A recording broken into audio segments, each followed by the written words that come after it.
തൃശൂരിൽ കേന്ദ്രമന്ത്രി സുരേഷ് ഗോപിയെ വേദിയിലിരുത്തി കോൺഗ്രസ് കൗൺസിലറുടെ വിമർശനം.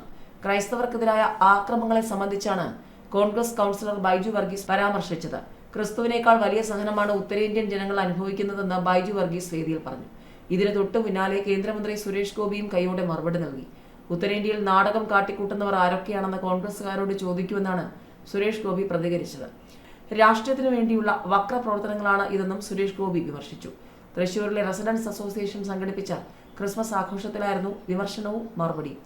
വേദിയിലുണ്ടായിരുന്ന ദേവനും സുരേഷ് ഗോപിയെ പിന്തുണച്ചു. കേരളത്തിലെ ജനങ്ങൾ ചെയ്ത പാതകം എന്ത്? കേരളത്തെ ശ്വാസം മുട്ടിക്കുന്നു. 17,000 കോടി കേന്ദ്രം വെട്ടി പ്രതിഷേധം ഘടിപ്പിച്ച് ബാലഗോപാൽ ഇതിനിടെ രംഗത്ത് വന്നിട്ടുണ്ട്. കേരളത്തിന് ലഭിക്കാനുള്ള 17,000 കോടി കേന്ദ്രം വെട്ടിക്കുറച്ചെന്ന് ചൂണ്ടിക്കാട്ടി പ്രതിഷേധം ഘടിപ്പിച്ച ധനമന്ത്രി KN ബാലഗോപാൽ ഈ വർഷം മാത്രം കേരളത്തിന് ലഭിക്കാനുള്ള 17,000 കോടി കേന്ദ്രം വെട്ടിക്കുറച്ചെന്ന് ബാലഗോപാൽ വ്യക്തമാക്കി.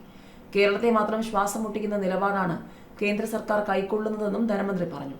ഇങ്ങനെ ശ്വാസം മുട്ടിക്കാൻ കേരളത്തിലെ ജനങ്ങൾ ചെയ്ത പാതകം എന്തെന്നും ദില്ലിയിലെത്തി കേന്ദ്രമന്ത്രി നിർമ്മല സീതാരാമനുമായി കൂടിക്കാഴ്ച നടത്തിയതിനു ശേഷം ബാലഗോപാൽ ചോദിച്ചു.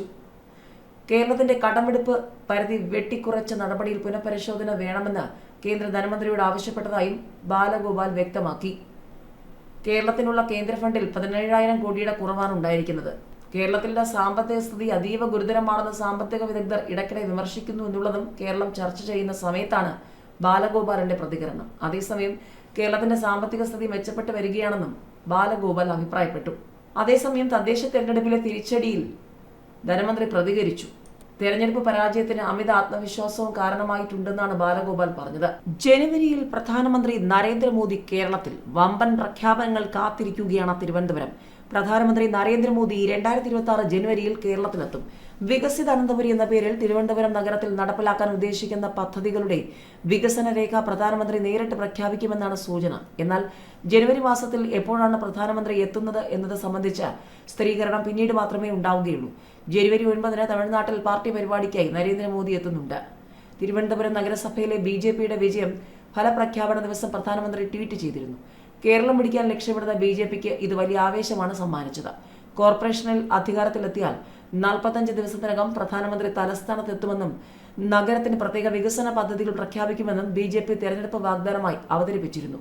തിരുവനന്തപുരം മെട്രോ റെയിൽ പദ്ധതി, ഒളിമ്പിക്സ് വേദി എന്നിവയും BJPയുടെ പ്രധാന വാഗ്ദാനമായിരുന്നു. ഇതിൽ മെട്രോ പദ്ധതി കേരള സർക്കാരിന്റെ മേൽനോട്ടത്തിലുള്ളതാണെങ്കിലും കേന്ദ്ര സർക്കാരിന്റെ അനുമതി എന്ന നിർണായക കടമ്പ കടക്കേണ്ടതുണ്ട്. അതുകൊണ്ട് തന്നെ BJPക്ക് കേരളത്തിൽ ആദ്യമായി ഭരണം ലഭിച്ച തലസ്ഥാന നഗരത്തിൽ മെട്രോ പദ്ധതിക്ക് അനുമതി നൽകുന്നതുമായി ബന്ധപ്പെട്ട പദ്ധതി പ്രഖ്യാപിച്ചാൽ അത് പാർട്ടിക്ക് വലിയ സ്വീകാര്യതയുണ്ടാക്കുമെന്ന് നേതൃത്വം തിരിച്ചറിയുന്നുണ്ട്. മെട്രോ റെയിലിന് പുറമെ മറ്റ് പദ്ധതികളും സ്മാർട്ട് സിറ്റിയുടെ ഭാഗമായുള്ള തുടർ വികസന രേഖയും പ്രധാനമന്ത്രി പ്രഖ്യാപിച്ചേക്കും. തിരുവനന്തപുരം നഗരസഭയിലെ BJP കൗൺസിലർമാരുമായി പ്രധാനമന്ത്രി പ്രത്യേകം കൂടിക്കാഴ്ച നടത്തുമെന്നാണ് ലഭ്യമാകുന്ന വിവരം. ജനുവരി 9-ന് പ്രധാനമന്ത്രി നരേന്ദ്രമോദി തമിഴ്നാട്ടിലും എത്തും. പുതുക്കോട്ടയിൽ തമിഴ്നാട് BJP അധ്യക്ഷൻ നയനാർ നാഗേന്ദ്രന്റെ സംസ്ഥാന പര്യടന സമാപന സമ്മേളനത്തിൽ നരേന്ദ്രമോദി പങ്കെടുക്കുന്നുണ്ട്.